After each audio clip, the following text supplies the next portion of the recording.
যে রোল 2-3 আছো না, রোল 2 রোল 3 তোমরা খাতায় রোল লিখো নাই, নাম লিখো নাই? স্যার আমি রোল 3 স্যার, আমি পরীক্ষা দেইনি। আচ্ছা তোমার ইয়ে ছিল না, আচ্ছা তোমার এটা তো সিটি 2। আচ্ছা হ্যাঁ তোমার অ্যাবসেন্ট আছে। আচ্ছা ঠিক আছে।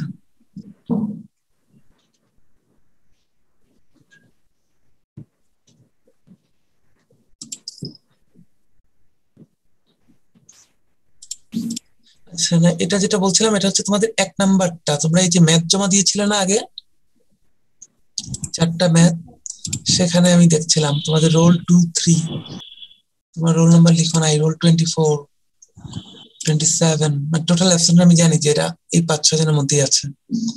রোল 36 রোল 42 এই 6 জন, তোমাদের 6টা খাতা একসাথে। ওখানে কোনো কারোরটাতে কোনো, এবার এই 6 জনের খাতা বুঝতেছি কিন্তু ওখানে কারোর রোল নাম্বার নেই। যাই হোক, স্যার আবার কি সাবমিট করব রোল লিখে? না সাবমিট করার দরকার নাই। বিষয়টা হচ্ছে আমি পরে আবার মানে টিমসে মাঝে মাঝে একটু ঝামেলা হয়। ঝামেলা বলতে খাতা রোলের এগেইনস্টে থাকে কিন্তু সবসময় ক্লিয়ারলি দেখা যায় না, ওরা কিছু বাগের কারণে ঝামেলা করে। ফলে আমি নামানোর পরে দেখছি যে খাতাগুলো আর মিলাতে পারতেছি না। তো পরে আমি আবার টিমসে করে যোগাযোগ করে তোমাদের রোল বের করে নিচ্ছি।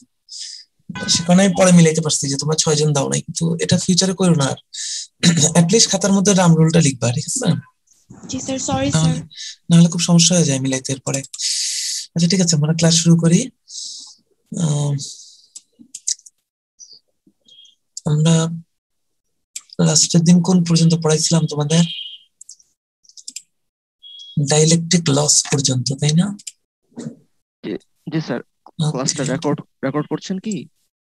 রেকর্ড শুরু করি নাই। Recording in progress. Okay, so এখান থেকে শুরু হলো আমাদের ডাইইলেকট্রিক লস। আমাদের এটার পরে একটা ক্লাস লাগবে ডাইইলেকট্রিক লসের পরে ইনসুলেটরের জন্য। তো আমরা আজকে যে ক্লাসটা, তোমরা কি দেখতে পাচ্ছ? এখনো না স্যার।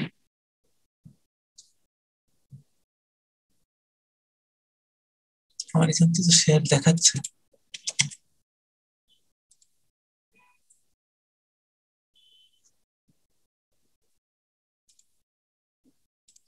দেখাচ্ছে না কেন? একটা মিনিট।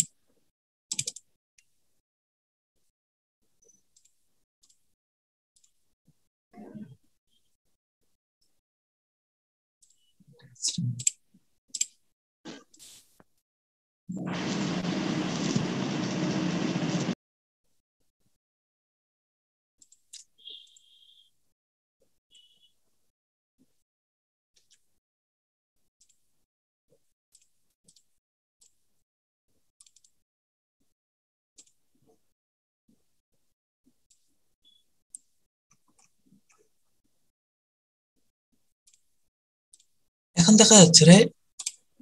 Yes sir. ঠিক আছে। সো আমরা আজকে যেগুলো দেখবো সেগুলো হচ্ছে নন লিনিয়ার ডাইইলেকট্রিক্স।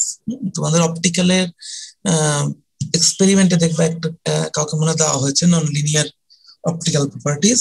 জি স্যার, আমাকে রোল 1। হ্যাঁ, সো তেমনি এখানে এটা হচ্ছে non linear dielectrics, non linear behaviour এবং লিনিয়ার বিহেভিয়ার। হ্যাঁ, আমাদের বিভিন্ন প্রপার্টির মধ্যে এটা আছে। আমরা নর্মালি যে ডাইইলেকট্রিক গুলো দেখি সেগুলো হচ্ছে লিনিয়ার, বাট আমরা নন লিনিয়ারটা কেন মেনশন করি? নন লিনিয়ার বলতে কি বোঝায়? নন লিনিয়ার ডাইইলেকট্রিক্স আর পার্মানেন্ট ডাইপোল। লিনিয়ার মানে হলো অ্যাপ্লাইড ফিল্ডের সাথে এই প্রপার্টিটা লিনিয়ারলি ভ্যারি করবে, ইনক্রিজ করবে, আবার অ্যাপ্লাইড ফিল্ড সরে গেলে লিনিয়ারলি নাই হয়ে যাবে, রাইট? রিভার্স হয়ে যাবে। সে কারণে ছিল লিনিয়ার। বাট নন লিনিয়ারটার কারণ হলো দেখো, অ্যাপ্লাইড ফিল্ড ছাড়া আমরা এখানে পার্মানেন্ট ডাইপোল পাচ্ছি ম্যাটেরিয়ালের মধ্যে, যেটা আমরা নর্মাল দেখিয়েছিলাম যে ফিল্ড অ্যাপ্লাই করলে পোলারাইজড হবে, এরপর ধীরে ধীরে অ্যালাইন করবে। সেটা না, এখানে ইনিশিয়ালি স্পন্টেনিয়াসলি ডাইপোল এক্সিস্ট করবে। যখন ফিল্ড অ্যাপ্লাই করা হবে তখন সেই পোলারাইজড ডাইপোল গুলো রিঅ্যালাইনড হবে, ইন্টারঅ্যাক্ট করবে আমাদের অ্যাপ্লাইড ফিল্ডের সাথে।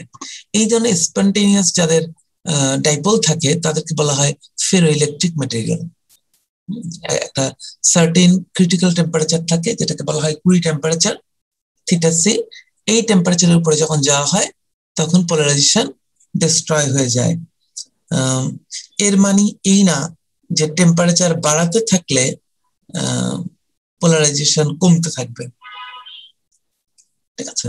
এটা মানে এই না টেম্পারেচার বাড়াতে থাকলে আসলে পোলারাইজেশন শুরুতে একটু বাড়ে, এরপরে গিয়ে কমে যায়। কারণ টেম্পারেচার বাড়ালে অনেক সময় তোমার পোলিং এর কিছু ইফেক্ট ফেলে, এটা মানে রিয়ালাইন করতে। যাক, এটা আমরা লাস্টের দিকে স্লাইডে গিয়ে দেখবো যে একটা সার্টেন টেম্পারেচার আছে সোজা কথা। আমরা ট্রেন্ড বলছি না, টেম্পারেচার বাড়লে কি হবে কমলে কি হবে তা না, বাট একটা সার্টেন টেম্পারেচার আছে, ওই টেম্পারেচারের উপরে যাওয়ার পরে পোলারাইজেশনটা ডিস্ট্রয় হয়ে যাবে। This is because of thermal vibration, thermal ইয়ের কারণে। ফলে ডোমেইন গুলো সব ডিসঅর্ডারড হয়ে যায়, র্যান্ডমলি অর্ডারড হয়ে যায়। আচ্ছা, নন লিনিয়ারের একটা মেইন ক্যারেক্টারিস্টিক্স হচ্ছে হিস্টেরিসিস লুপ। আমরা ছবিতে গেলেই বুঝতে পারবা যে কেন এটাকে নন লিনিয়ার বলছি আমরা। এই হিস্টেরিসিস প্রডিউসড হয়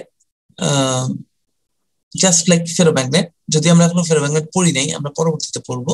it's very much similar to ferromagnet. আমরা ডোমেইন স্ট্রাকচার করে এক্সপ্লেইন করি।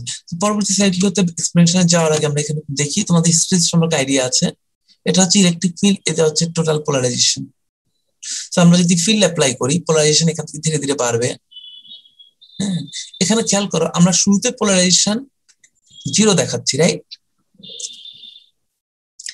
এখানে কিন্তু আমরা বলছি না ম্যাটেরিয়ালটার মধ্যে পোলারাইজেশন থাকবে ফেরোইলেকট্রিক, আমরা বলেছি ডাইপোল থাকবে।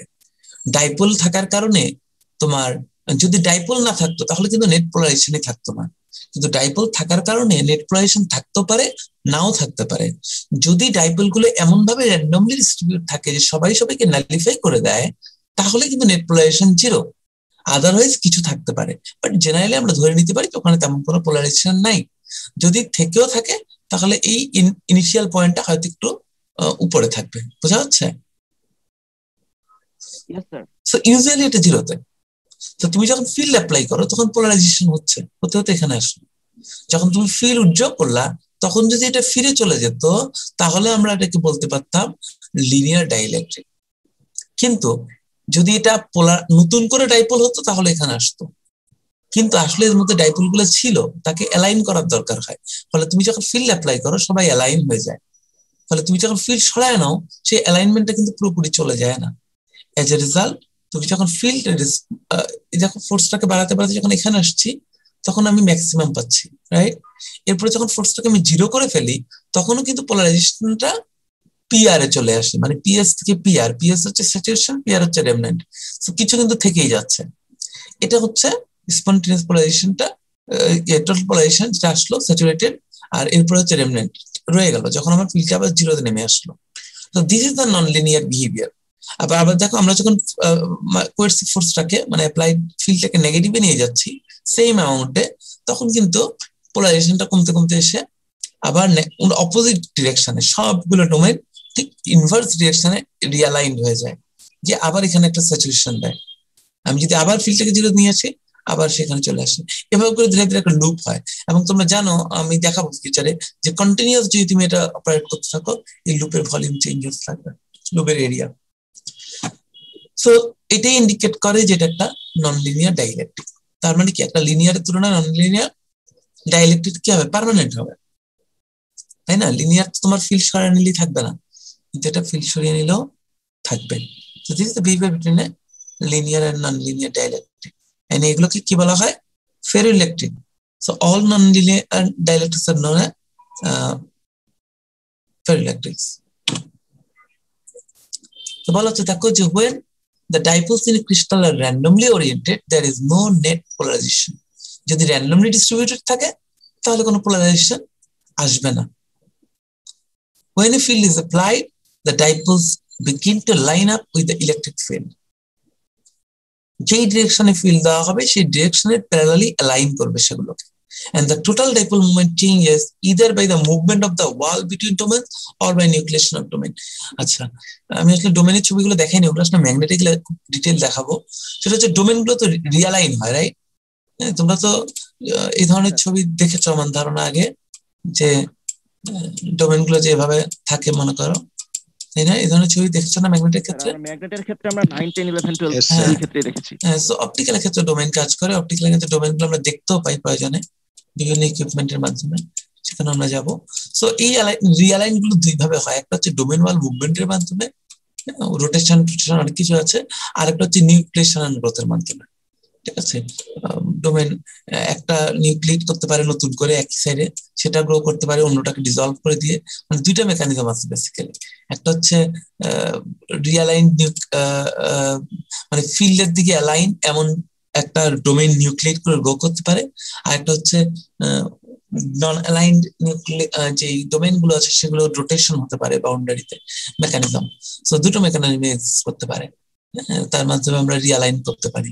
So eventually the field aligns all the dipoles and PS is obtain. So সবগুলো যখন একদিকে চলে আসে তখন পোলারাইজেশন চলে আসে টোটাল। কিন্তু যদি ফিল্ড রিয়ালাইন ছেড়ে দাও তাহলে একটু হলো ডিসঅর্ডার হয়ে যায় সামান্য, সে কারণে আমরা দেখতে পাই PR is slightly less than PR, এবং পিআর পিএস থেকে কতটুকু কম হবে এটা আসলে ডিপেন্ড করে ম্যাটেরিয়ালটা কতটুকু স্ট্রং পোলারাইজড হয়, এটা ম্যাটেরিয়ালের ক্যারেক্টারিস্টিক্সের উপর ডিপেন্ড করে। সব ম্যাটেরিয়াল একই পরিমাণ ধরে রাখতে পারবে না। যেমন ধরো তুমি যদি ক্রিস্টাল সাইজ, ফর এক্সাম্পল তুমি একটা ম্যাটেরিয়াল রিসার্চ করছো, তোমার একটা ম্যাটেরিয়ালের সব প্যারামিটার সেম, একটার পার্টিকেল সাইজ 100 ন্যানোমিটার, একটা 10 ন্যানোমিটার। আমরা এক্সপেক্ট করতে পারি যে 10 ন্যানোমিটারের ক্ষেত্রে পিএস এবং পিআর খুব কাছাকাছি হবে, ঠিক আছে? কারণ পার্টিকেল সাইজ ছোট হয়ে গেলে, প্রচুর হয়ে গেলে অনেকগুলো, তখন এতগুলো নিউক্লিয়েশন বা এতগুলো রোটেশন অনেক ডিফিকাল্ট হয়ে যায়, ফলে তখন আমরা রেমনেন্ট পোলারাইজেশনটা স্যাচুরেশনের কাছাকাছি রাখতে পারি। সেরকম বিভিন্ন মেকানিজম আছে, এটা ডিপেন্ড করবে।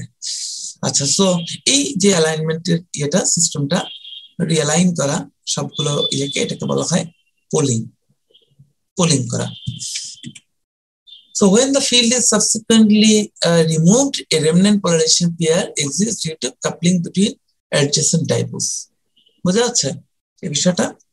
সবগুলো ডাইপোল যখন প্যারালাল হয়ে যায় তখন একটা ডাইপোলই আরেকটা ডাইপোলকে ধরে রাখে, একটা ডাইপোল সরে যেতে গেলে একটা ডাইপোল বাধা দেয়, ঠিক ম্যাগনেটের মতো করে। প্যারালাল ম্যাগনেটগুলো থেকে একটা সরাইতে গেলে অন্য ম্যাগনেটগুলো অ্যাট্রাকশন রিপালশনের কারণে ওগুলো থেকে যাবে পাশাপাশি। তো একবার যখন তুমি নিয়ে আসো তখন তাদের মধ্যে কাপলিং হয়, এর ফলে তারা মোটামুটি চেষ্টা করে তার এটাকে ধরে রাখতে, যে কারণে আমরা একটা রেমনেন্ট পোলারাইজেশন পাই। ঠিক আছে, কেন সে র্যান্ডমলি মুভ করে যাচ্ছে না। ইনিশিয়ালি আসার জন্য যে একটা ব্যারিয়ার এনার্জি ওভারকাম করার দরকার ছিল, সেটা তোমার অ্যাপ্লাইড ফিল্ড সে কাজটা করে দেয়। The material is permanently polarized in the absence of electric field. এটা হচ্ছে তাহলে রেমনেন্টের কারণে। And this property is the key to the ferroelectricity.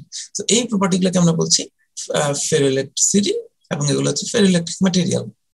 So আমরা যখন একটা ডিরেকশনে ফিল্ড অ্যাপ্লাই করি এবং সেটাকে যখন রিভার্স করা হয়, আমরা হিস্ট্রি থেকে দেখলাম যে সবগুলো কিন্তু তখন ওই নতুন ডিরেকশনে রিঅ্যালাইন হয়ে যায়।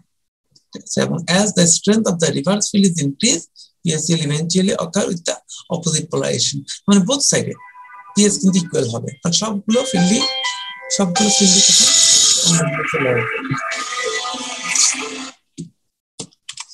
সো স্ট্রেসিসটা এভাবে প্রডিউসড হয়। এখানে যে এরিয়াটা দেখতে পাচ্ছ, যেটা তোমাদের বলছিলাম যে একটা ম্যাটেরিয়ালের এরিয়া কিন্তু এক এক রকম লুপের, আবার লুপটা বারবার চালাতে থাকলে এরিয়া চেঞ্জ হয়। লুপটা কি ইন্ডিকেট করে? এই লুপটা হচ্ছে রিলেটেড এনার্জি, টোটাল পোলারাইজেশন যে এনার্জিটা লাগে সেটাকে ইন্ডিকেট করে ম্যাটেরিয়ালের। সো তার মানে এটা হচ্ছে একটা ম্যাটেরিয়ালের স্পেসিফিক ক্যারেক্টারিস্টিক্স, পোলারাইজেশনের জন্য কি পরিমাণ এনার্জি লাগছে। এটাও একটা মেজারমেন্ট, যারা আমরা ফেরোইলেকট্রিক ম্যাটেরিয়াল নিয়ে যারা রিসার্চ করে, বিভিন্ন ধরনের hafnium oxide most probably ferroelectric behaviour show করে, অথবা পিজিও শো করে। সো তখন এই ক্যারেক্টারিস্টিক খুব ইম্পর্টেন্ট ক্যারেক্টারিস্টিক মেজার করা, যে লুপের এরিয়া তুমি বাড়াতে কমাতে পারছো কিনা বিভিন্ন প্যারামিটার ভেরিয়েশন করে। So linear dielectric, which is most of them, do not show significant hysteresis in an alternating electric field. তুমি যদি বারবার করে অল্টারনেট করতে থাকো, তারপরেও কিন্তু লিনিয়ারের ক্ষেত্রে তুমি রেমনেন্ট ধরে রাখতে পারবা না। হ্যাঁ, হয়তো তুমি পার্টিকেল সাইজ, ন্যানো সাইজ, এই সেই অনেক কিছু ডোপিং করে কিছুটা হয়তো চেষ্টা করতে পারো, বাট এত লার্জ হিস্টেরিসিস তৈরি করা পসিবল না আনলেস এন্ড আনটিল আমাদের ম্যাটেরিয়ালটা বেসিক্যালি একটা নন লিনিয়ার ডাইইলেকট্রিক। সো আমরা বলছি যে লিনিয়ার যেগুলো সেগুলোকে আমরা, শুনতে পাচ্ছ তোমরা, লিনিয়ার যেগুলো সেগুলোকে আমরা হিস্টেরিসিস বানাতে পারি না, কিন্তু নন লিনিয়ারে হয়। কেন হয়? কারণ হচ্ছে নন লিনিয়ারের স্পেসিফিক একটা ক্রিস্টাল স্ট্রাকচার আছে। তার মানে লিনিয়ারও যদি আমরা ডোপিং করি, লিনিয়ারকেও যদি আমরা ক্রিস্টাল স্ট্রাকচার মডিফাই করি, কিছু না কিছু হয়তো সম্ভব যদি সেই স্ট্রাকচারকে আমরা ডিস্টার্ব করতে পারি। বাট হোয়াট এভার নন লিনিয়ারের মেইন ক্যারেক্টারিস্টিক্স হচ্ছে, এখানে আমরা জানি 32 পয়েন্ট গ্রুপ আছে টোটাল। এর মধ্যে তোমার 15টার হচ্ছে সেন্টার অফ সিমেট্রি আছে এবং বাকি 21টা সেন্টার অফ সিমেট্রি নাই। আমি তোমাদেরকে পড়াইছিলাম কিনা সেন্টার অফ সিমেট্রি ইয়েতে? জি স্যার, পড়েছিলেন। হ্যাঁ, সো গ্রুপগুলোতে পড়াইছিলাম, মনে নাই কতগুলো আছে নাই। সো যেই 21টা সেন্টার অফ সিমেট্রি নাই, এখন তোমরা মোটামুটি বেসিক আছে, তোমরা নেটে সার্চ দিলে নিজেই এখন বুঝতে পারবা। তো যেই 21টা symmetry point group sir symbol গুলো বোঝা খুবই ডিফিকাল্ট। আমি গ্রাইফ ম্যাকহেনরির বইটা একটু পড়ার চেষ্টা করেছিলাম, কিন্তু মানে 211 এক্সামের কয়েকদিন আগে, কিন্তু এর মধ্যে এতটা কমপ্লিকেটেড লেগেছিল যে একটা দেখিনি। সিমেট্রি ডিফিকাল্ট, এখন যেখানে যতটুকু দরকার ততটুকু নিজের মতো করে বোঝার চেষ্টা করবো। সিমেট্রি প্রচুর বুঝতে হলে তোমাকে অনেক সময় দিতে হবে। আমরা নিজেরাই এখনো অনেক বুঝি না, সত্যি কথা বলে 80% বুঝি না। মানে সিমেট্রি অনেক কমপ্লিকেটেড। আমাদের যতটুকু লাগে আমরা ততটুকু বুঝি আর কি, বা ততটুকু বোঝানোর চেষ্টা করি তোমাদের। তো যে 21টা সেন্টার অফ সিমেট্রি নাই, সেগুলোই কিন্তু তোমার ফেরোইলেকট্রিক বিহেভিয়ার শো করে। Ferroelectric is a part of small subgroup of non-symmetric crystal. তার মানে কিন্তু সবগুলো না, এখানে 21টা আছে। আমরা একটু ছক দেখাবো তোমাদের, এখানে দেখো। আচ্ছা, ওখানে মধ্যে যেটা হচ্ছে যে এটা হচ্ছে পিজি এবং পাইরোটটা বলা হচ্ছে। এই গ্রুপটারই দুইটা সাবগ্রুপ হচ্ছে, একটা পাইরো তার একটা সাবগ্রুপ পিজিও। সেটা এখানে এক্সপ্লেইন করবো। দেখো যে রিলেটেড প্রপার্টিজ আর piezoelectricity and pyroelectricity. Related property কেন বলা হচ্ছে? অল ফেরোইলেকট্রিক্স আর পাইরোইলেকট্রিক এন্ড পিজোইলেকট্রিক। আমরা যারা ফেরো তারা সবাই এই দুইটা বিহেভিয়ার শো করবে, কিন্তু যারা অল পাইরো তারা হচ্ছে অল পিজিও। কিন্তু অল পিজিও কিন্তু পাইরো না, অল পাইরো ফেরো না। তবে সবচেয়ে বড় সাবসেটটা হচ্ছে ফেরো। কিছু কিছু ফেরো হচ্ছে তোমার পাইরো বিহেভিয়ার শো করবে, তার মধ্যে কিছু হচ্ছে বিহেভিয়ার শো করবে। বাকি দুটো প্রপার্টি আমরা ডিটেল দেখব। সো ফেরোইলেকট্রিক, এটা বলা হচ্ছে যেটার সাথে আয়রনের কোনো রিলেশন নাই, বেসিক্যালি ফেরোম্যাগনেটিজমের সাথে কম্প্যারিজনের কারণে এটাকে বলা হয় ferroelectric material. It does not necessarily containing any iron elements. এবং অবশ্যই এটা সিরামিক হতে হবে না, নেসেসারিলি পলিমার জাতীয় ম্যাটেরিয়ালের মধ্যেও এটা আসতে পারে। বেসিক রিজনটা হলো ferroelectricity is relevant to the crystal structure. ফলে পলিমার যদি ক্রিস্টাল না হয়, সেমি ক্রিস্টাল হয়, সেই সেমি ক্রিস্টালাইন স্ট্রাকচারের নন সিমেট্রিক বিহেভিয়ারের কারণে পলিমারের মধ্যেও কিন্তু ফেরোইলেকট্রিসিটি আসতে পারে। বোঝা যাচ্ছে? সো এটা basically not related to ceramic, it's related to crystal structure specific. আমরা জানি যে পলিমারকে আমরা সবসময় ডিফারেন্ট মনে করি, বাট পলিমারও সেমি ক্রিস্টালাইন হতে পারে। সো সেই কারণে অনেক সময় পলিমারের কিছু কিছু বিহেভিয়ারও কিন্তু আমাদের সিরামিকের মতো বিহেভিয়ার শো করতে পারে। আচ্ছা, আমরা সেটাও দেখি। So ferroelectric exhibit an electric dipole moment in the absence of external electric field that is known as remnant polarization. এবং the direction of dipole moment আমরা ফেরোইলেকট্রিসিটি আন্ডারে বলছি এখন, আগে নন লিনিয়ারের আন্ডারে বলছিলাম। সো সিমিলার জিনিসই আসছে। The direction of dipole moment may be switched, এটা আগেও দেখিয়েছি। Ferroelectricity property which is not only related to ceramic, বইয়ে আরো কিছু নাম আছে দেখবা, বিশেষ করে যেমন পলিফিনাল ফ্লোরাইড এবং কিছু কোপলিমার আছে। এগুলোর মধ্যে আমরা সেমি ক্রিস্টালাইন নেচার পাই, এবং এই ধরনের পলিমার গুলো কিন্তু ফেরোইলেকট্রিসিটি শো করে। সো যেটা বলা হয়, এগুলো খুব কমনলি বলা হয়েছে নন লিনিয়ারের জন্য। সো 100% ভ্যালিড ফর ফেরোইলেকট্রিক্স, যেগুলোর কতগুলো ডোমেইন থাকবে, এবং আমরা ডোমেইন গুলো নর্মালি র্যান্ডমলি থাকে। যখন ফিল্ড অ্যাপ্লাই করা হয় তখন তারা রিঅ্যালাইন হয়ে যায়। Net polarisation depends on the difference in volume of two domain orientation. এখানে বলা হচ্ছে যেটা যে ইনিশিয়াল অবস্থায় যখন ফিল্ড অ্যাপ্লাই করা হয় না, তখন যদি ডোমেইন গুলো র্যান্ডমলি ওরিয়েন্টেড থাকে, তখন তাদের ওভারঅল ভেক্টর সামের উপর ডিপেন্ড করে। যে ম্যাথমেটিক্যালি বললে ভেক্টর সাম, যেটা বলা হচ্ছে ভলিউম অফ টু ডোমেইন, তার মানে ভেক্টর সাম বিভিন্ন দিকে থাকলে, রিঅ্যালাইন থাকলে তাদের ভেক্টর সামটাই হচ্ছে তাদের নেট যে পোলারাইজেশন, সেটা শো করবে। বলা হচ্ছে যে এচিং করে সুইটেবল কেমিক্যাল দিয়ে আমরা ডোমেন স্ট্রাকচার দেখতে পারি। This is analogous to the process of revealing this locations. আমরা যেভাবে মাইক্রোস্ট্রাকচার দেখেছি ফেজ ডায়াগ্রামে, ঠিক সেমনি ভাবে বিভিন্ন ইকুইপমেন্টের মাধ্যমে করে আমরা স্পেশাল এচিং এর মাধ্যমে আমরা এই ডোমেনগুলোকে দেখতে পারি, ফেরিলেটেড ডোমেনগুলোকে।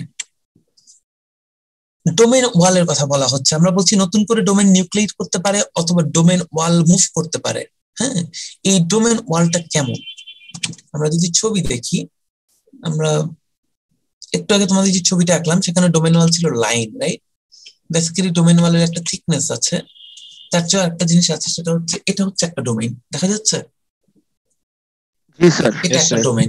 ইউজুয়ালি ডোমেনে দুইটা টাইপ বলা হয়েছে, দেখো দেয়ার আর টু টাইপস। একটা হচ্ছে 90 ডিগ্রি ওয়াল প্রজেকশন ভেক্টরস আর in adjacent domain at right angle, আর একটা হচ্ছে 180 degree wall polarised vectors in adjacent domain আর অ্যান্টি প্যারালাল। দুই ভাবে ইউজুয়ালি থাকে, একটা হচ্ছে এই ডোমেনের গুলো এদিকে, এই ডোমেনের গুলো এদিকে, দেখছো? আমরা কিন্তু ছবি আঁকার সময় চারদিকেই দেখাই, তাই না? প্রায় আমরা দেখাই যে এক একটা ডোমেন এক এক দিকে। তোরা বলছে বেসিক্যালি দুইটা স্ট্রাকচারে থাকে, একটা হচ্ছে 180 ডিগ্রি, একটা হচ্ছে 90 ডিগ্রি। এটা লজিক বলতে পারবা কি কারণে হতে পারে? কেন অন্য ডিগ্রি গুলো হয় না? না স্যার, এটা হুট করে বলা সম্ভব নয়। হ্যাঁ, যেটা কিছুটা একটা দেখো, সেটা হলো মনে করো তুমি একটা যদি এদিকে রাখো আর একটা এদিকে রাখলো, ঠিক আছে? এটা একটা দিলাম, একটা এদিকে দিলাম, একটা এদিকে দিলাম, আর একটা এভাবে তৈরি করলাম আমরা। এখন দেখো এই ক্ষেত্রে কি হবে, ওরা কি রিয়ালাইন হওয়ার চেষ্টা করবে না? কিন্তু এখানে কিন্তু রিয়ালাইন হতে পারছে না। টোটাল 180, টোটাল 90, এদিকেও ইনক্লিনেশন নাই, এদিকেও ইনক্লিনেশন নাই। তুমি যদি ফিল্ড অ্যাপ্লাই করে একটু অ্যালাইন করে দিতে পারো, তাহলে কিন্তু সে এদিকে ঝুঁকে পড়বে, বোঝা যাচ্ছে? কাপলিংটা কাজ করবে। তার মানে তারা যদি একটু নিজেদের দিকে হয়, তখন কিন্তু তারা কাপলিং করে, এই কারণে কাপলিংটা থেকে যায়, রেমনেন্ট থেকে যায়। কিন্তু 90 ডিগ্রি আর 180 মানে কি? 180 মানে প্যারালাল, কমপ্লিট অপোজিট, আর 90 মানে হচ্ছে সে কোনো দিক থেকে ইনক্লাইন না। তো এই দুইটা হচ্ছে মোর স্টেবল স্ট্রাকচার, যারা রিয়ালাইন নট অ্যালাইন্ড থাকে। এই কারণে কিন্তু আমরা বলি এই দুটোর ভলিউম ফ্র্যাকশনের ব্যালেন্স ডিপেন্ড করে আলটিমেটলি কতটুকু আছে। আর যখন তুমি একবার করে ফেলো রেমনেন্ট, তারপরে কিন্তু কাপলিং থেকে যায়, বিকজ তার কাছাকাছি। তো কমপ্লিট 90 ডিগ্রি অথবা কমপ্লিট 180 ডিগ্রি যদি থাকে, তাহলে সেক্ষেত্রে হবে না। আরেকটা হচ্ছে আমরা এই যে লাইনগুলো ড্র করি,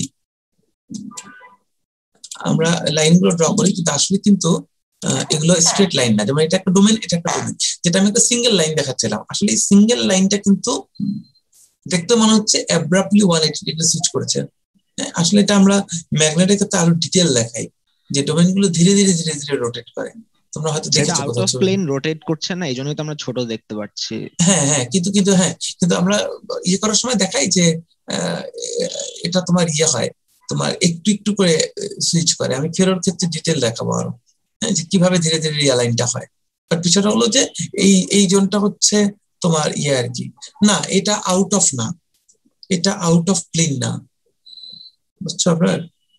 এটা হলো, আমি যেটা বুঝছি এটা নেট দেখাইছে, এটা আমি বুঝতেছি, যদি ভুল না করে থাকি। তোমরা এই ধরনের ছবি হয়তো দেখেছো আগে, সেটা হলো এই ধরনের ছবি কি দেখছো?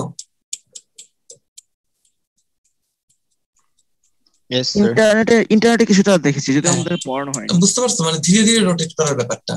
হ্যাঁ, মানে একটা ডিফিউজ ব্যাপার আছে, যেটা অ্যাব্রাপ্ট চেইন না। যদিও এটাকে আমি অ্যাব্রাপ্ট বলতে পারি, কারণ এটা হয়তো 200 ন্যানোমিটার, এটাও হয়তো 200 ন্যানোমিটার, আর এটা হচ্ছে 0.3 ন্যানোমিটার, রাইট?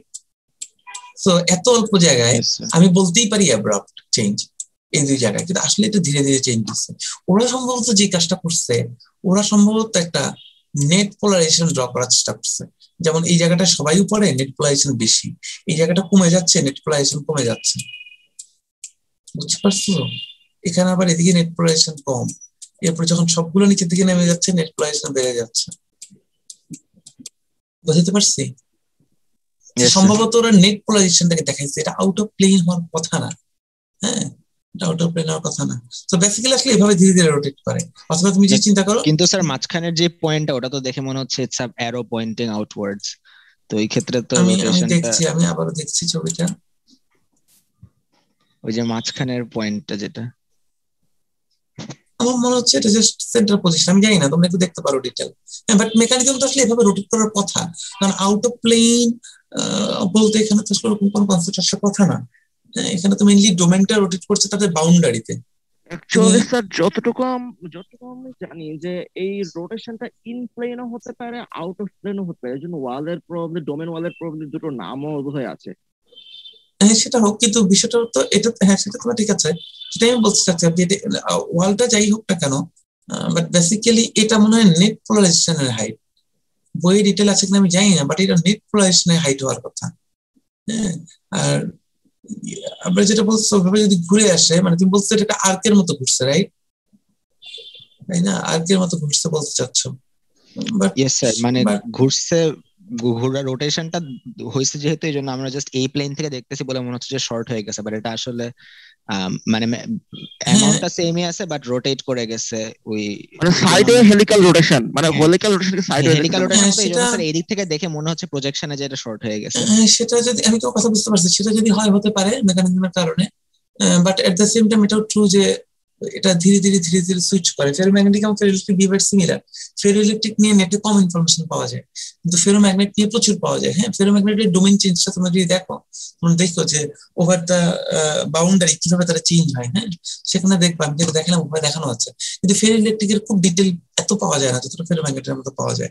ওকে, যাক আমরা ইয়েতে গেলে আরো ডিটেল দেখবো ফেরোম্যাগনেটের ক্ষেত্রে গেলে যে ডোমেইন গুলো কিভাবে চেঞ্জ হয়। আর সুমিত যেটা বললা সেটাও ভ্যালিড, যে ওয়াল আউট অফ ওয়াল বা ইয়ে হইতে পারে, ওটা আমি অবশ্য শিওর না, ওটা দেখতে হবে। আর এখানে কিছুই না, এখানে দেখানো হচ্ছে জাস্ট যে এটা একটা 180 ডিগ্রি এক্সাম্পল দেওয়া হয়েছে পোলারাইজেশনের। আর এখানে এক্সাম্পল দেওয়া হচ্ছে যে এক ডোমেনের একটা সাইজ, আর কিছু না, জাস্ট বইতে আছে একটা ছবি। মানে এই দুইটা ডোমেনকে যদি দুইটা ডিফারেন্ট সাইজে ড্র করি, সেটাকে ড্র করেছে ওরা, এক একটার উইডথ কম বেশি করেছে। সো এটা হচ্ছে ফেরোইলেকট্রিকের ডোমেন স্ট্রাকচারটা। ফেরোইলেকট্রিসিটি টেম্পারেচারের উপর ডিপেন্ড করে একটা সার্টেন টেম্পারেচার উপর গেলে ফেরোইলেকট্রিসিটি লস হয়। যেটা শুরুতেই বলছিলাম, যে টেম্পারেচার বাড়ানোর সাথে সাথে কিন্তু কিভাবে এটা চেঞ্জ হয় দেখো। রিলেটিভ পারমিটিভিটি কোথা থেকে আসলো, এটা একটা এখানে আচ্ছা তো স্বাভাবিক আসবে এই ডাইলেকট্রিকের, কিন্তু আরো কিছু কোশ্চেন ছিল, ওগুলো দরকার নেই। তো টেম্পারেচার বাড়াতে থাকলে একটা সার্টেন টেম্পারেচার পর্যন্ত এটা বাড়ে, এরপরেই কিন্তু আসলে থার্মাল এনার্জির কারণে লস হয়, আর তার আগে পর্যন্ত এটা বাড়তে থাকে। এখানে একটা ইকুয়েশন আছে দেখো, রেমনেন্ট পোলারাইজেশন -1 সমান হচ্ছে আমাদের এটা ছিল, এটাকে কি বলে মানে স্যার? হ্যাঁ, মানে এই প্যারামিটারটা কি নাম দিয়েছিলাম আমরা? Susceptibility, electric susceptibility.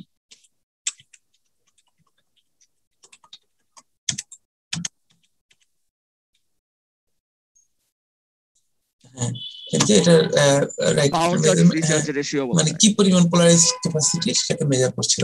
তো সেই জিনিসটা কিছু ভ্যালু এখানে আমাদের দেওয়া হয়েছে।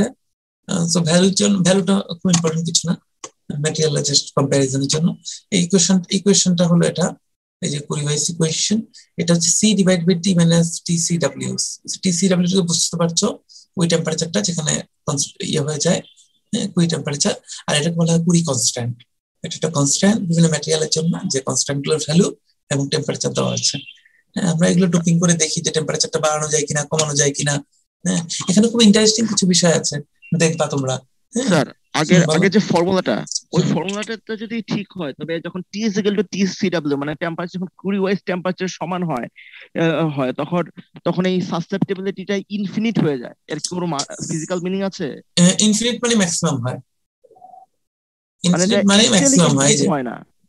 হ্যাঁ, না না, আর মানে আগে যে ফর্মুলাটা সেটা একটা অ্যাপ্রক্সিমেশন।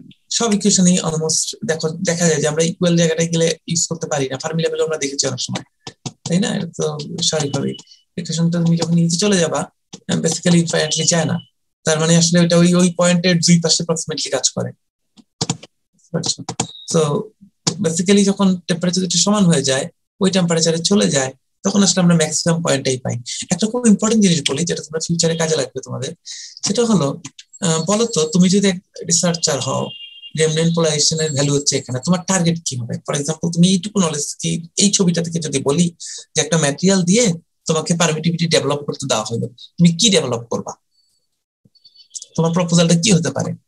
তুমি রেমনেন্ট পোলারাইজেশনের ভ্যালু ইনক্রিজ করবা, তুমি রেমনেন্ট পোলারাইজেশনটা লোয়ার টেম্পারেচারে আনার চেষ্টা করবা, টিসিডব্লিউ উপরের দিকে নিবা, টিসিডব্লিউ নিচের দিকে নিবা, কোনটা ইফেক্টিভ হবে বলো তো? কি করলে ভালো হবে? এক্সপেরিমেন্টাল কি করলে ম্যাটেরিয়ালটা কাজে লাগবে? টিসিডব্লিউ অলরেডি রুম টেম্পারেচার চেয়ে অনেক উপরে থাকে, আমি চাইবো টিসিডব্লিউ কে রুম টেম্পারেচারের কাছাকাছি আনতে। আচ্ছা, কাছাকাছি আনতে। তার মানে হলো তুমি যেটা বলছো যে এখন যে ছবিটা আছে এরকম, সেটাকে তুমি এদিকে নিয়ে আসতে চাও, রাইট? জি স্যার। আচ্ছা, আসলে যে একটা ইম্পর্টেন্ট বিষয় আছে এখানে, সেটা হলো আমরা অনেক সময় ফ্ল্যাটেন করার চেষ্টা করি। টেম্পারেচার তো সরাতে চাই, যে কার্ভটা এখন এরকম আছে, হ্যাঁ, আমরা এক সময় চাই কার্ভটা ফ্ল্যাটেন হোক কিছুটা, অনেকটা আর কি। পরে এগুলো দেখাবো এক্সাম্পল দিয়ে। তার মানে হলো এই জিনিসটা ইন্ডিকেট করে একটা সার্টেন পয়েন্টে এটা ম্যাক্সিমাম ভ্যালু। টেম্পারেচার এদিক ওদিক করলে কিন্তু এটা ড্রাস্টিক্যালি ড্রপ করে, দেখছো তাই না? তার মানে কি? তার মানে তোমার ডিভাইসের টেম্পারেচার যদি বেড়ে যায় ফাংশনের সময়, বা টেম্পারেচার একটু কমে যায়, তার মানে কি তার প্রপার পারফরমেন্স সাথে সাথে ডেটোরেট করবে না? জি স্যার। এই জন্য মনে রাখবা, আমরা তোমরা হিট ট্রিটমেন্টে দেখবা এই অ্যাব্রাপ্ট ভ্যালুটা ভালো না। যেই টেম্পারেচার, তোমার অবশ্যই কথা ঠিক আছে, তুমি যে টেম্পারেচারে নিতে চাও নিবা, কিন্তু যে টেম্পারেচারই নাও, নেওয়ার পরে আমাদের আরেকটা টার্গেট হচ্ছে এই হাইটের চেয়ে বরং হাইটটা একটু কমে গিয়েও যদি প্যারালাল এর মতো থাকে তাইলে ভালো, ম্যাক্সিমাম কমে যায়, রাইট? স্টেবিলিটিটা বেশি হয়, ঠিক আছে? একটু হাইট কমে যায় দরকার হলে, কম্প্রোমাইজ করি আমরা স্ট্রাকচারে, তারপর আমরা চেষ্টা করি এই জিনিসটাকে যেন শার্প না করা যায়। এটাও আমাদের একটা টার্গেট, কোনোভাবে এটাকে একটু ইয়ার মতো করা যায় কিনা, তাহলে টেম্পারেচার ফ্ল্যাকচুয়েশনের সাথে সাথে প্রপার্টি চেঞ্জ হয় না। এগুলো যারা এগুলো নিয়ে কাজ করবা, এই ধরনের ম্যাটেরিয়াল নিয়ে, ডাইইলেকট্রিক নিয়ে, ইভেন হিট ট্রিটমেন্টের ক্ষেত্রে বলি, তোমরা জানি না, তোমরা ফোর্থ ইয়ারে, তোমরা সরি তোমরা ইয়েতে, তোমাদের টার্ম কোনটা? একটা 3-2 না 4-1 স্যার। 4-1। তোমরা তো হিট ট্রিটমেন্ট করতেছো তাই না? হিট ট্রিটমেন্টে দেখবা যে অ্যানেলিং এর সময় বলা হয় যে মনে করো টেম্পারেচারে হার্ডনেস এভাবে উঠছে, আমি গ্রাফটা ভুলে গেছি, এই ধরনের কিছু একটা, তখন বলা যে তাহলে অ্যানেলিংটা এখানে না, মানে এখান থেকে পড়ে যাবে, এমন জায়গায় নেওয়া যাবে না। আমি ভুলে গেছি, এটা হচ্ছে ইয়ের ক্ষেত্রে, যে জিপি জনের ক্ষেত্রে, হ্যাঁ, সম্ভবত গ্রাফগুলো এরকম ছিল। প্রেসিপিটেশন হার্ডনিং, হ্যাঁ, প্রেসিপিটেশন হার্ডনিং এ ওখানে কিছু ম্যাথ আছে দেখবা, যে পিক হাইটে যেন না নেওয়া হয়, কারণ তাহলে হার্ডনেসটা ইয়ে হয়ে যায় তোমার, যে কোনো সময় একটু এদিক ওদিক যদি হয় তাহলে তোমার হার্ডনেসটা ডিজাইন হার্ডনেসের বাইরে চলে যায়, ঠিক আছে? ওখানে দেখবা কিছু ম্যাথ দেওয়া আছে, সেম প্রিন্সিপাল, যে কেন আমরা পিকটাকে প্রেফার করি না, ঠিক আছে? আচ্ছা, সামান্য একটু আছে, 10 মিনিট আছে মনে হয়, 2-3টা স্লাইড। একটা হচ্ছে পিজ ইলেকট্রিসিটি। পিজ ইলেকট্রিসিটি যে রিভার্সিবল প্রপার্টি, এটাও সেন্টার অফ সিমেট্রি। এটার মেইন জিনিসটা হলো ডাইমেনশনের সাথে পোলারাইজেশনের রিলেশন, সরি ডাইমেনশন চেঞ্জের সাথে। তুমি যদি ডাইমেনশন চেঞ্জ করো তাহলে পোলারাইজড হবে, পোলারাইজড করলে ডাইমেনশন চেঞ্জ হবে। যদি ডাইমেনশন চেঞ্জের মাধ্যমে পোলারাইজ করে, এটাকে সাধারণত ডিরেক্ট ইফেক্ট বলে, আর অপোজিটটাকে বলা হয় নন ডিরেক্ট ইফেক্ট বা ইনভার্স ইফেক্ট বলা হয়। সো এগুলো হচ্ছে কতগুলো ফেরোইলেকট্রিক যারা specially peas electricity behaviour show করে, এবং মেইন রিজনটা হচ্ছে আসলে এই নন সেন্ট্রোসিমেট্রিক এর কারণেই আসলে যখন ইয়ে করা হয়, পোলারাইজড করা হয়, তখন তোমার আয়ন বা ডাইপোল গুলো একদিকে সরে যাওয়ার কারণে এই ডাইমেনশনাল চেঞ্জটা আসে। কিছু কিছু ক্রিস্টাল স্ট্রাকচার দিয়ে দেখতে এক্সপ্লেইন করে, নেটে দেখলে দেখবা ডিটেইলে যে কিভাবে এই স্ট্রাকচারটা চেঞ্জ হয়। বাট হোয়াটএভার, মেইন জিনিসটা হলো যে ফেরোইলেকট্রিকের সাথে রেফারেন্সটা হচ্ছে, ফেরোইলেকট্রিক তো বটেই, সে স্পেশালি এর স্পেশাল ক্যারেক্টারিস্টিকটা হচ্ছে তার ডাইমেনশনটা চেঞ্জ হয়ে যাচ্ছে যখন পোলারাইজেশন হচ্ছে, যেটার কারণে যেটা হোক, ডাইমেনশন চেঞ্জে পোলারাইজ করো অথবা পোলারাইজের মাধ্যমে ডাইমেনশন চেঞ্জ করো। যেটা আমরা পিজ ইলেকট্রিক ম্যাটেরিয়াল বলি। পিজ ইলেকট্রিকের 2টা প্যারামিটার আছে। একটা হচ্ছে তোমার ডি প্যারামিটার, ওটা আমি আসলে এখানে আনি নাই, এটা বইতে আছে দেখবা, তোমরা হয়তো যারা পড়ো তারা জানো। D31 বা D33, এই প্যারামিটার গুলোর নাম দেখবা তোমরা পেপার গুলোতে। ওটা আমি আনি নাই এখানে, কারণ ডিটেল ক্লিয়ার ব্যাখ্যা করতে পারে না এই বইতে, সে কারণে আমি প্যারাটা এক্সক্লুড করেছি। তাও একটু বলছি, সেটা হলো যে তোমরা জানো যে কিছু কিছু প্যারামিটার যখন, আচ্ছা আমি একটু আসলে আনি নেই যদিও, তারপরে একটু বলি, কারণ তোমরা বই পড়তে গেলে হয়তো সময় পাবা এই জিনিসগুলা। সেটা হচ্ছে এই যে সিগমা, একটা কন্ডাক্টিভিটি ধরলাম, আমি স্ট্রেস নিয়ে শুরু করছিলাম, কন্ডাক্টিভিটি লিনিয়ারের ক্ষেত্রে। নন লিনিয়ার হইলেই কিন্তু তখন জিনিসটা এরকম হয়ে যায়, তাই না? বোঝা যাচ্ছে? একটা ম্যাটেরিয়াল যখনই নন লিনিয়ার হয়ে যায় তখনই কিন্তু আমাদের নন লিনিয়ার না, অ্যানিসোট্রপিক, সরি। সো তখন আমাদের অ্যানিসোট্রপিক হয়ে যায়, তখনই কিন্তু আমাদের টেনশনে চলে যেতে হয়, তাই না? যতক্ষণ পর্যন্ত আইসোট্রপিক ততক্ষণ পর্যন্ত আমরা টেনশন নিয়ে কখনো কথা বলি না, আমরা এগুলোকে সমান ধরে নিই, আমরা জাস্ট একটা ভ্যালু নিয়ে কথা বলে যাই, ঠিক আছে। সো এই পিজোইলেকট্রিক প্রপার্টি গুলো নরমালি অ্যানিসোট্রপিক স্ট্রাকচারে আসে। সো অ্যানিসোট্রপিক স্ট্রাকচারে আসার মানে হলো তোমার টেনসর লাগবে, তাই না? ঠিক আছে, ওই টেনসরের মধ্যেই তোমার D11, D13, D31 এই জিনিসগুলো আসে টেনসর থেকে। ঠিক আছে, সেখান থেকে আমরা D33 প্রায় দেখবা পেপারে লেখা হয় D33 ভ্যালু কত। ঠিক আছে, ইম্পর্টেন্স এর কারণে আমরা যদি ক্রিস্টাল স্ট্রাকচারের মধ্যে যাই তোমার তখন এভাবে দেখানো হয়, বইতেও আছে দেখবা যে এই ডিরেকশনে হয়তো সরি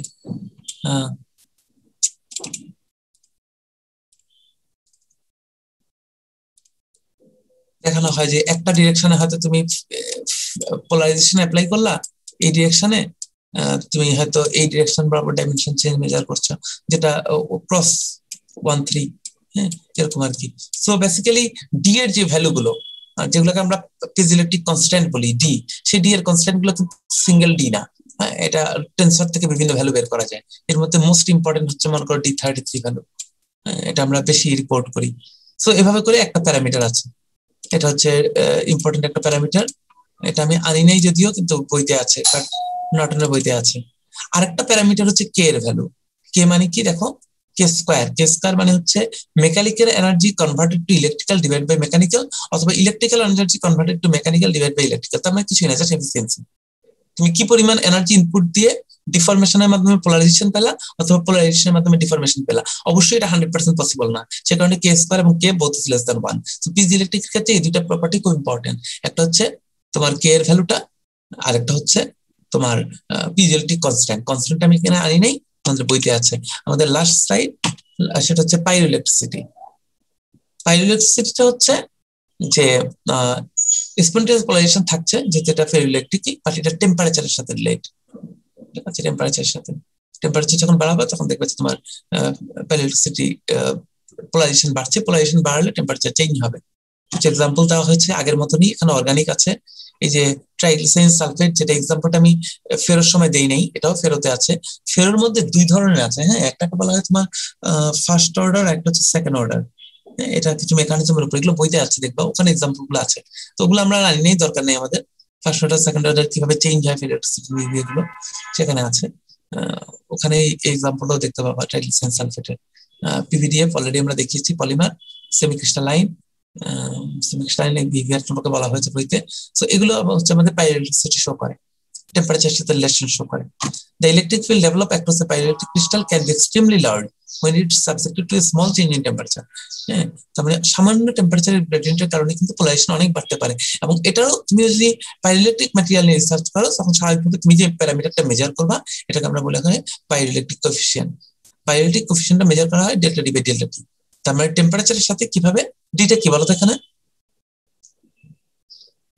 ডি অলরেডি আমরা দেখিয়েছি তাই না, ইলেকট্রিক ডিসপ্লেসমেন্ট হ্যাঁ, মানে polarisation plus vacuum contribution, right. কি পরিমাণ যেটা হয় সেটা টেম্পারেচার গ্রেডিয়েন্টের মাধ্যমে বের করা হয়, এটাকে আমরা বলি pyroelectric constant. So this all about non electric dielectrics, non linear dielectrics. আমরা নেক্সট ক্লাসে হচ্ছে বেরিয়াম টেকনোলজির উপর একটা ক্লাস নিব শুধুমাত্র। স্যার, পাইরোইলেকট্রিকের সাথে কি সিবেক এফেক্টের কোনো সমস্যা মানে সম্পর্ক আছে? এই যে টেম্পারেচার ডিফারেন্স থেকে ভোল্টেজ তৈরি হয়। ওয়েট, না না না না না, নাই নাই। সিবেক এফেক্ট যেটা, সেটা হচ্ছে তোমার বলি, আমাদের ক্লাস তো শুরু হয়ে যাবে মনে হয়। তুমি যেটা বলছো সেটা হচ্ছে, মনে করো এখান থেকে একটা ওয়্যার আসলো, এখান থেকে আরেকটা ওয়্যার আসলো, এটার টেম্পারেচার T1, এটার টেম্পারেচার T2, এই পয়েন্ট এটা T3, right? T2 is greater than T3, তখন এই দুইটা পয়েন্টের মধ্যে ভোল্টেজ ডেভেলপ করে, তাই তো? এটাই তো বলতেছো তাই না? Yes sir. আচ্ছা, না, এটা আমরা যে পাইরোইলেকট্রিসিটি বলছি এটা হচ্ছে উইদিন দা ক্রিস্টাল, একটা ছোট্ট ক্রিস্টালের মধ্যে, রাইট? জি স্যার। আর তোমরা আমি একটা কোর্স মাঝে মাঝে অফার করি মাস্টার্সে, এটা আমাদের বাংলাদেশের আমাদের মেটালার্জি কোর্সের মধ্যেই নাই, সেটা হচ্ছে কাইনেটিক্স। ঠিক আছে, এটা খুব ডিফিকাল্ট একটা কোর্স, আমরা বাইরে করেছিলাম, আমি মাস্টার্সে 2বার মাত্র অফার করছি, আমি নিজে অফার করি না, এটা খুব বেশি। কাইনেটিক্স কোর্সটাতে আমরা দেখাই যে আসলে এটা হয় তোমার ডিফিউশনের কারণে, বুঝতে পারছো? তুমি যখন দুইটা ডিফারেন্ট টেম্পারেচার দাও, তখন ডিফিউশন পটেনশিয়াল গ্রেডিয়েন্ট তৈরি হয়। এখানে যে গ্রেডিয়েন্ট হয়, এখানে যাচ্ছে ডিফারেন্ট একটা গ্রেডিয়েন্ট হয়। বুঝতে পারছো? ওটার সাথে রিলেশন নাই, নন সিমেট্রিক সিমেট্রিকের কোনো রিলেশন নাই, কারণ ওটাতে তুমি পিওর কপার যদি তৈরি করো, পিওর কপার ওয়্যার, সেটাতেই তৈরি হবে। নন সিমেট্রিক সিমেট্রিকের রিলেশনই নেই। ক্লিয়ার? একদম কপার ওয়্যার দাও, দিয়ে তুমি দুইটা টেম্পারেচার দাও, তাইলে দেখবা ভোল্টেজ গ্রেডিয়েন্ট হবে। ঠিক আছে? সো আমরা যদি কখনো সুযোগ হয় তোমরা যদি কাইনেটিক্স এর কোর্স পাও তাহলে দেখতে পাবা, অথবা তোমরা গুগলে সার্চ দিও যে সিপেক্ট ইফেক্ট কাইনেটিক্স মেকানিজম কাইনেটিক্স, তাহলে দেখবা যে টেম্পারেচারের সাথে কিভাবে তোমার ইয়েটা চেঞ্জ হয়, পটেনশিয়ালটা চেঞ্জ হয়। ওটা মেটালিক এর ক্ষেত্রে, একদম মেটাল ওয়্যারের ক্ষেত্রে সম্ভব। সো ওটার সাথে বাইরের কোনো রিলেশন নেই। তোমরা পরে কি কেউ আসছো? ক্লিয়ার হচ্ছে বিষয়টা? স্যার রোল 9 কখনো বুঝতে চাইলে আমার কাছে ম্যাপ করা আছে, আমি তো দেখা দিতে পারি কোনো এক সময়, বাট বুঝতে কষ্ট হবে যেহেতু তোমরা কাইনেটিক্স পড়ো নাই। রোল 9, আচ্ছা আমি অ্যাবসেন্ট রোলগুলো আরেকবার বলছি। রোল 9 আছো না? আমি আমি আমি অ্যাবসেন্ট রোল রাখছি। রোল 13? হ্যাঁ স্যার আছি। আচ্ছা রোল 25, রোল 28, 30, রোল 28 আছো। রোল 31? জি স্যার আছি। 31, রোল 37? 37 আছো? আচ্ছা রোল 48? ইয়েস স্যার আছি স্যার। 50? ইয়েস স্যার রোল 50 আছে। আচ্ছা 13 ব্যাচ 20, 29? তোমাদের তো ক্লাস আছে এখন, তাই না? Yes sir. তোমাদের এক্সাম নিয়ে কি এখনো কোনো ডিরেকশন দেওয়া হয়েছে তোমাদের?